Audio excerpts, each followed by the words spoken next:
Hello बच्चों, आप सभी को फिर से हमारे एक नई वीडियो में स्वागत है। तो बच्चों, आज का वीडियो काफ़ी खास और काफ़ी इंपॉर्टेंट होने जा रहा है, क्योंकि बच्चों आज की इस वीडियो में मैं आपको त्रिकोणमिति का परिचय से, जो कि आपका चैप्टर 8 में है, और इस चैप्टर से मैं सारा का सारा इंपॉर्टेंट क्वेश्चंस और उससे पहले मैं आपको सारा इंपॉर्टेंट फॉर्मूलाज बताने जा रहा हूँ। ठीक है बच्चों, यानी कि अगर आप यहाँ से इतना याद कर लेते हैं तो आपका त्रिकोणमिति हम उम्मीद करेंगे कि आपका खत्म हो जाएगा। ठीक है बच्चों, तो चलिए देखते हैं क्या है आज के इस वीडियो में। तो सबसे पहले आप देख सकते हैं हमारे पास है कुछ इंपॉर्टेंट फॉर्मूलाज, है ना, जो कि आपको पूरा का पूरा इस त्रिकोणमिति का परिचय में यूज होने वाला है। ठीक है बच्चों, तो आप सारे क्वेश्चंस को, सारे फॉर्मूलेज को, है ना, अच्छे से याद करेंगे। और अगर याद आप नहीं कर सकते तो मैं सारे फॉर्मूलाज का आपको एक ट्रिक भी बताऊंगा, है ना, जिससे कि आप सारे फॉर्मूला को आराम से कभी भी जब चाहें तब आप याद करके उसका यूज कर सकते हैं। ठीक है बच्चों, चलिए तो स्टार्ट करते हैं आज का इस वीडियो को। सबसे पहले अभी हम लोग कुछ फॉर्मूला पढ़ेंगे और उसके बाद अभी हम लोग करेंगे कुछ मल्टीपल चॉइस क्वेश्चन। जैसे कि आप देख सकते हैं हमारे पास कुछ मल्टीपल चॉइस क्वेश्चन यहाँ पर दिया हुआ है, तो अभी ये सारे क्वेश्चंस को अभी हम लोग हल भी करेंगे, है ना। लेकिन उससे पहले अभी हम लोग करने वाले हैं कुछ फॉर्मूला का प्रैक्टिस। ठीक है बच्चों, तो चलिए। तो बच्चों, आप चूंकि इस चैप्टर में ऑलरेडी पढ़ चुके होंगे कि अगर हमारे पास एक समकोण त्रिभुज दिया हुआ है जिसका कोई एक कोण समकोण होगा, ठीक है, जैसे कि आप देख सकते हैं हमारे पास जो त्रिभुज यहाँ पर दिया गया है ना, इसमें ए बी सी एक त्रिभुज है जिसका कि कोण बी मेरा समकोण है। क्लियर है। तो अगर अगर मेरा कोण बी समकोण है तो समकोण के जस्ट आगे वाला जो कोण होता है मेरा कर्ण होता है ना। और सबसे लंबी भुजा जो होती है वही मेरा कर्ण कहलाती है। तो यहाँ पर सबसे लंबी भुजा कौन है? सबसे लंबी भुजा आप यहाँ पर देख सकते हैं बच्चों, ये हमारा है यहाँ पर, ये है ना, जिसका नाम हो AC। ठीक है, ये मेरा कर्ण हो गया।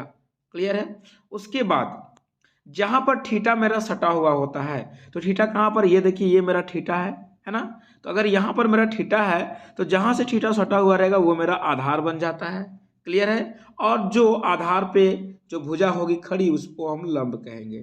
क्लियर है। तो आई होप आपको यहां तक समझ में आ चुका होगा, है ना, कि किसी भी समकोण त्रिभुज में कौन मेरा कर्ण होता है, कौन मेरा आधार होता है और कौन मेरा लंब होता है। क्लियर है। अगर अगर बच्चों, अगर आपका थीटा यहां पर होता, है ना, थीटा अगर यहां पर होता तो क्या होता, तो ये मेरा AB मेरा आधार हो जाता, है ना, और BC मेरा लंब हो जाता। क्लियर है। जब थीटा बदलेगा, क्योंकि थीटा आप देखो कहां पर सट गया, AB पर आके। क्लियर है। लेकिन जो मेरा कर्ण होगा वो हमेशा कर्ण ही रहेगा। ठीक है, चलिए आगे बढ़ते हैं।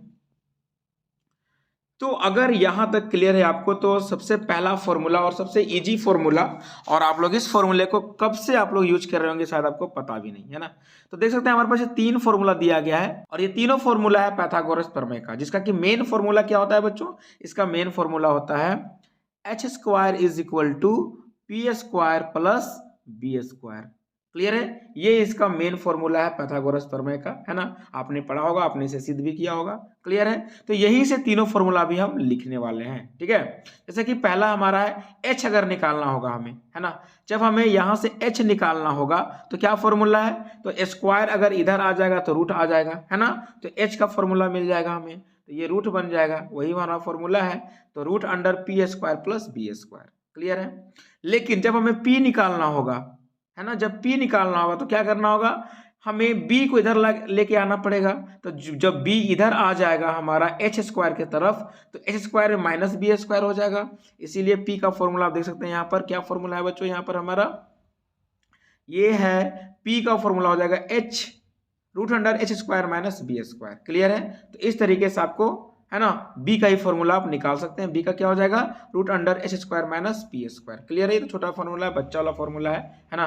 इसमें ज्यादा टाइम वेस्ट नहीं करेंगे, आगे बढ़ते हैं हम लोग। ठीक है, आगे हम लोग को सीखना है त्रिकोणमिति अनुपात। ये सबसे आपका इंपॉर्टेंट फॉर्मूला होने जा रहा है। चलिए देखते हैं क्या है इसमें। तो जैसे कि आपने अभी पढ़ा कि अगर हमारे पास कोई त्रिभुज है जिसका कि ये मेरा हाइपोटेन्यूस है ना, इसका मेरा ये आधार होगा, कब, जब यहाँ थीटा होगा मेरा तब। ठीक है। और ये मेरा हो जाएगा लंब। ठीक है। तो अगर ये मेरा समकोण त्रिभुज है तो इसमें अगर हम साइन थीटा का अनुपात देखें तो क्या होता है, p/h होता है। इसमें p और h का अनुपात मिलेगा। क्लियर है। अगर अगर हम यहां से cos थीटा देखें तो ये क्या होता है, b/h। और अगर हम tan थीटा की बात करें तो ये क्या हो जाएगा, p/b। क्लियर है। इसी प्रकार से बच्चों आपका कोसेक थीटा हो जाएगा आपका कोसेक थीटा हो जाएगा आपका h बाई पी, है ना। आप देखेंगे साइन का व्युत्क्रम है, साइन का p बाई एच है, तो कोसेक का h बाई पी है, व्युत्क्रम है। सेक का क्या हो जाएगा h बाई बी, है ना, और कॉट का क्या हो जाएगा b by P.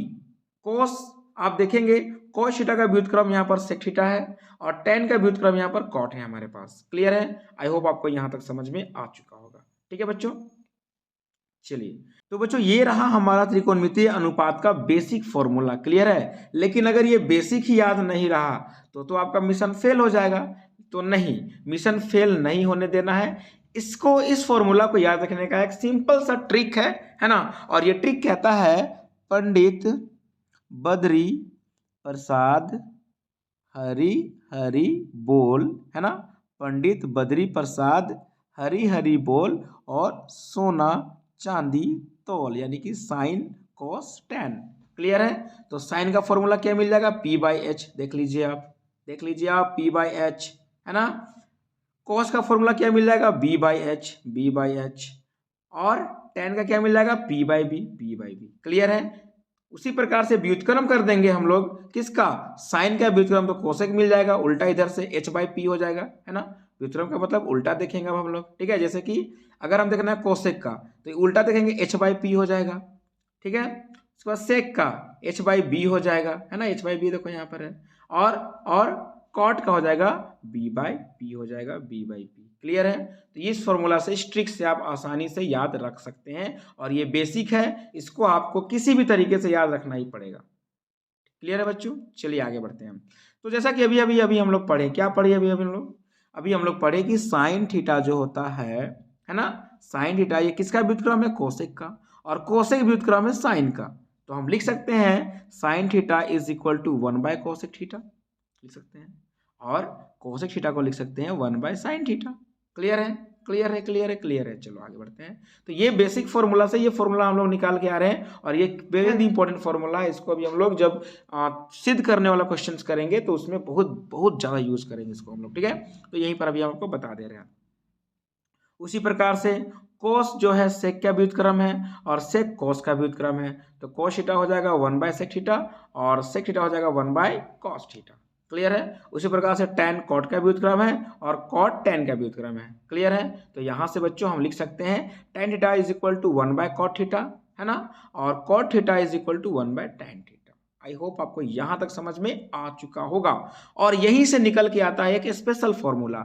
Special formula क्या कहता है? ये कहता है कि sine theta by cos theta equal to tan theta, है ना, और cos theta by sin theta equal to cot theta. इसको व्युत्क्रम कर देंगे तो इसका व्युत्क्रम tan का cot मिल जाएगा।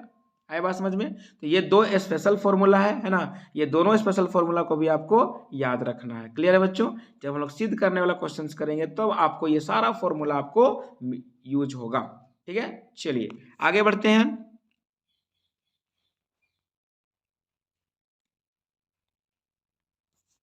आगे फॉर्मूला की बात करें बच्चों तो ये कोई फॉर्मूला नहीं है ना, ये कुछ विशिष्ट कोणों के त्रिकोणमितीय अनुपात है।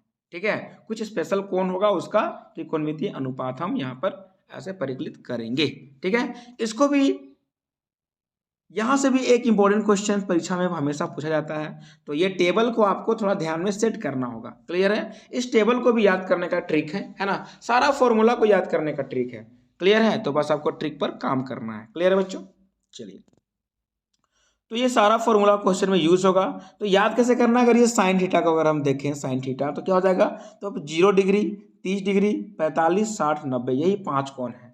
5 कोण पर आपको सारा का मान याद रखना है। तो पहला अगर हम देखें साइन थीटा पर, तो साइन 0 का मान 0, साइन 30 का मान 1/2, साइन 45 का 1/√2 और साइन 60 का √3/2, है ना, और साइन 90 का 1। क्लियर है? इस तरीके से आपको मान याद रखना है।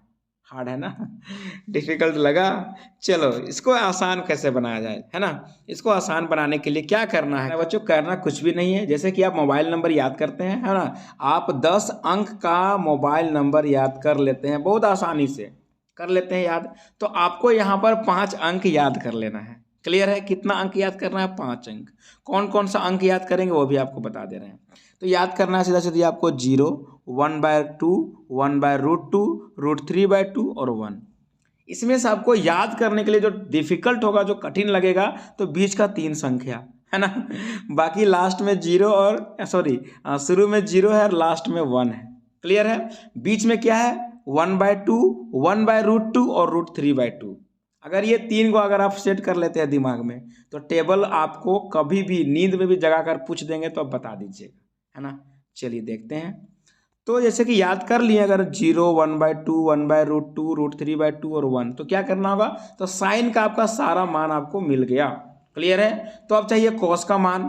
कॉस का मान हम यहीं से निकाल लेंगे, इसको उल्टा लिख दीजिए आप। इधर से यहाँ से लिखना शुरू करिए 1। क्लियर है। फिर √3/2। क्लियर है। देखिए ध्यान से, यहाँ देखो इधर 1 है ना। फिर यहाँ पर √3/2 है, इधर से देखते जाओ ऐसे। क्लियर है। फिर यहाँ तो 1/√2 है, यहाँ भी 1/√2 है। समझ में आ रहा है। फिर यहाँ से 1/2 है, देख लो 1/2 है। क्लियर है। और लास्ट में फिर यहाँ 0 है। यानी कि इसी को उल्टा लिख दिए तो हमारा कोस का मान मिल गया। क्लियर है। क्लियर है। चलो बहुत बढ़िया। अब क्या करना है, tan का मान चाहिए आपको, है ना। तो tan का मान क्या करना है, कैसे निकालते हैं, अभी हम लोग पढ़े साइन बाय कॉस कर देंगे तो tan मिलता है। अभी तो बताएं साइन बाय कॉस करेंगे tan मिलेगा। तो साइन और कॉस को भाग कर दो, तो साइन को और कॉस को भाग कर देंगे, देखो ध्यान से, है ना। तो साइन और कॉस को भाग कर देंगे तो क्या मिल जाएगा, tan का मिल जाएगा। तो साइन 0 के लिए, अगर tan 0 के लिए देखते हैं तो 0/1, 0/1 क्या मिलेगा 0, है ना। 1/, अब यहाँ पर 30 के लिए निकालना होगा तो 1/2 और √3/2 को भाग 2 से 2 कट जाएगा, क्या मिलेगा 1/√3 मिलेगा। क्लियर है। यहाँ से 45 के लिए √2 कट जाएगा, क्या मिलेगा 1/1 यानी कि 1 मिलेगा। तो tan 45 का मान 1 होता है, तो आपको याद कर ही लेना है। क्लियर है। चलो यहाँ पर डिवाइड कर देंगे, 2 से 2 कट जाएगा, क्या मिलेगा √3/1 यानी कि √3 मिलेगा। अब यहाँ पर मिलेगा 1/0, देखो यहाँ क्या मिल रहा है 1/0, है ना। तो 1/0 का वैल्यू होता है अपरिभाषित। क्लियर है। तो हो गया अपरिभाषित। आया बात समझ में, आया बात समझ में। क्लियर है। इस तरीके से आपको टेबल याद कर लेना है ना। अच्छा वो तो ठीक है सर, ये तो 3 को हम निकाल लेंगे साइन कॉस tan। अब इधर कैसे निकाल लेंगे बताइए, इसका कौन ट्रिक है। तो इसका ट्रिक बहुत आसान है, ये पता होगा कि साइन का व्युत्क्रम क्या होता है कोसेक। साइन का व्युत्क्रम कोसेक, सबका जो मान है सबका व्युत्क्रम कर दीजिए आप। तो 0 का व्युत्क्रम क्या होगा 1/0, और 1/0 का मतलब क्या होता है अपरिभाषित। क्लियर है। क्लियर है। क्लियर है। अब 30 के लिए 1/2 का व्युत्क्रम 2/1, तो इसका मान 2 हो गया। इसका व्युत्क्रम √2/1 तो √2 हो गया। इसका व्युत्क्रम √3/2 तो है, तो इसका 2/√3 हो गया। एक का व्युत्क्रम 1 होता है, 1 हो गया। क्लियर है। सबका व्युत्क्रम कर दीजिए, सबका व्युत्क्रम कर दीजिए। और देख लो, और देख लो, सेक का व्युत्क्रम करते हैं, क्या मिल जाएगा, तो क्या कोस का व्युत्क्रम करते जाओ सेक मिल जाएगा। तो 1 का व्युत्क्रम 1 मिलेगा। √3/2 का उल्टा कर दो, 2/√3 हो गया व्युत्क्रम। 1/√2 का √2 मिलेगा, 1/2 का 2 मिलेगा। क्लियर है। और 0 का व्युत्क्रम अपरिभाषित मिलेगा। आया बात समझ में। 0 का व्युत्क्रम करेंगे 1/0 हो जाएगा और ये अपरिभाषित हो जाता है। क्लियर है। क्लियर है। क्लियर है। चलो लास्ट है हमारा कॉट का। कॉट का व्युत्क्रम tan को उल्टा कर दो। 0 का व्युत्क्रम अपरिभाषित अभी बताएं, है ना। 1/√3 का व्युत्क्रम √3। क्लियर है। 1 का व्युत्क्रम 1 मिलेगा। √3 का 1/√3 हो जाएगा व्युत्क्रम, और अपरिभाषित का व्युत्क्रम हो जाता है 0। अपरिभाषित मतलब क्या होता है बच्चों 1/0, इसका व्युत्क्रम करेंगे तो 0/1 मिलेगा। तो यहाँ 0/1 को 0 लिखेंगे। क्लियर है। सो इस तरीके से आपको पूरा त्रिकोणमिति का जो ये अनुपात का जो टेबल है आपको याद रखना है। क्लियर है। क्लियर है। क्लियर है। चलो आगे बढ़ते हैं। और यहाँ पर पूरक कोणों के त्रिकोणमितीय अनुपात दिया हुआ है। ठीक है। तो ये बहुत आसान फॉर्मूला होता है, ये तो बिल्कुल भी आसान है, चटनी बात है। और ये लास्ट फॉर्मूला है। इतना फॉर्मूला अगर आप याद कर लिए तो आपको त्रिकोणमिति से जरा सा भी कोई दिक्कत होने जाने वाला नहीं होगा। क्लियर है। देखते हैं लास्ट फॉर्मूला हमारा ये है sine 90 minus theta equal to cos theta. उसी का उल्टा कर दो, cos 90 minus theta equal to sine theta. Clear है। क्लियर है। tan 90 minus theta equal to cot theta, और cot 90 minus theta equal to tan theta. Sec 90 minus theta equal to cos theta, sorry cosec theta, cosec theta, और cosec 90 minus theta equal to sec theta, है ना।